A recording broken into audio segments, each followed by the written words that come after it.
Hi guys, so yung pinost ko kanina, no, regarding dun sa comparison ng dalawang broker about sa spread, no.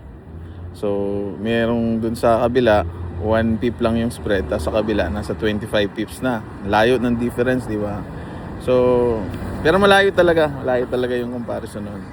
So, sa comment section, ang daming ang daming na-trigger. Ang daming na-trigger, no? So, may mga nag-comment doon na sobrang tatapang pero naka-troll account naman. So, huwag kayong magtataka kung biglang na-block na kayo sa page, no? No, hindi wala kayong lugar doon sa walang lugar yung mga troll account sa sa comment section. Gawa kayo ng sarili nyong page, din kayo mag gawa rin ng sarili nyong post. I-depensa nyo yung sarili nyo. Normally, yung mga taong natitrigger lang naman dun sa post ko, normally lang ha. Sila yung mga pangkabuhayan talaga, yung IB commissions, sila yung pangkabuhayan yung mga affiliation link, no? So, paano ba? Kasi yung post na yun, ang pinaka-purpose lang talaga nun is for awareness no? So wala rin naman siyang BS kasi hindi rin naman ako nag-plug ng sarili kong broker, di ba? Actually, simula nung pinost ko yun kanina, ang daming nag-PM sa akin, nagtatanong kung ano yung broker ko, kung ano yung magandang broker. Hindi ko sinasagot, hindi ko nire-replyan. Para at least walang BS pa rin yung post ko. Kumbaga hindi siya phishing na gagawa ko ng ganitong post tapos iba-branding ko yung sarili kong broker. Actually, hanggang ngayon nga hindi ko pa rin dinadala yung broker ko for a very long time. 'Di ba? Kasi kahit sila mismo, kumbaga hindi nga nila alam na dinadala ko sila. Wala kaming relationship, wala akong relationship sa country manager or sa anything like that, wala, no. Ano lang talaga, trader broker lang yung relationship, ganun lang, no. And also bakit hindi ko sila dinadala publicly kasi kung sakaling worst comes to worst, no, let's say bigla rin sila maglakihan ng spread or anything like that, hindi rin sila exempted na ikritiko, di ba? So again, yung post ko is for awareness lang yun. Okay, huwag kayong magalit sa akin. Huwag kayong magalit sa akin. Kayo naman, di ba? May mga comments doon na about sa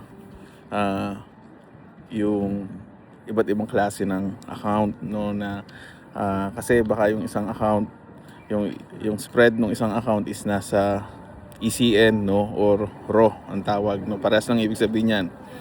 Ibig sabihin nun, commission based yung broker, kaya manipis yung spread, no.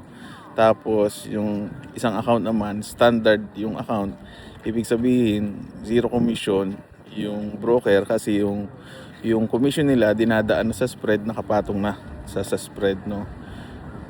Kaya mas malaki yung spread nun, which is totoo naman yun. Pero normally sa mga ganong senaryo, ang patong lang talaga ng broker, no, kung halimbawa dadaanin nila sa additional spread, no, zero commission pero additional spread yung kitaan ng broker, kasi hindi naman pwedeng walang kikitain yung broker. Negosyo yan di ba? So in general, dalawa lang talaga yung way para kumita yung broker sa trader. It's either with commission, no, makikita mo na agad sa platform, may commission yan, no, sa bawat trades mo, kaya mas manipis yung spread. Kung wala naman siyang commission na hinihingi, mas makapal yung spread. Pero kung papansin niyo sa mga ganyang senaryo, ang patong lang ng broker niyan 3 to 5 pips. 3 to 5 pips, hindi yung katulad ng pinost ko kanina na sa kabilang parehas ang oras nun, hindi yun dinaya, parehas ang oras nun. Makikita nyo sa isang broker, Euro USD, nasa 1 pip lang yung spread. Sa kabila, nasa 24 pips na yung spread. Or 25, nakalimutan ko. Basta ganun, ang layo. Nasa 20 pips yung patong. So imagine niyo ilang level yon kung merong level of affiliation sa loob nun. Kasi ngayon meron ng mga affiliation. Kumbaga, IB na ako, kumuha ako ng under ko na another IB. Tapos lahat ng under niya, pagkakitaan ko po yun. Parang naging networking na yung style. 'Di ba? So, may mga nag-comment din doon na ano ba, related sa ah, ano pa ba? Basically mga broker lang naman yung so alam ko talaga na maraming mati-trigger doon pero for awareness lang naman yun. No, huwag kayong magalit sa akin. Wala naman akong pina-plug na broker ko. Wala naman akong pina-plug na broker ko. No, so yung mga nag-BPM sa akin about sa broker ko kung ano, pasensya na kayo, no. Para maging fair lang, walang bias, no. Walang bias yung post ko. Hindi ko kayo sasagutin. Gawin niyo yung your own diligence, no. Para patas lang din yung post ko.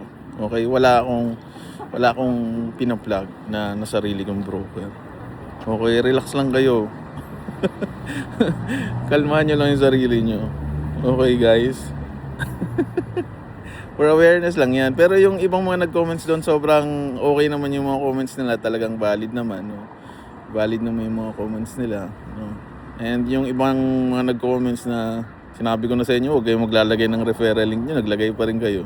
So, ma-auto-block talaga kayo. Sinabihan ko na yung moderator niya na pagka may mga ganyang comments, auto-block na yan. Pagka naglagay ng referral link, auto-block na yan. Pagka matatapang magsalita, tapos nakatroll ako, block na yan. Wag nyo nang paabuti na makikita ko pa. Okay. Ay, ako. Okay guys, no. Kalma lang. Alright guys. Yun lang. Yun lang siguro. No.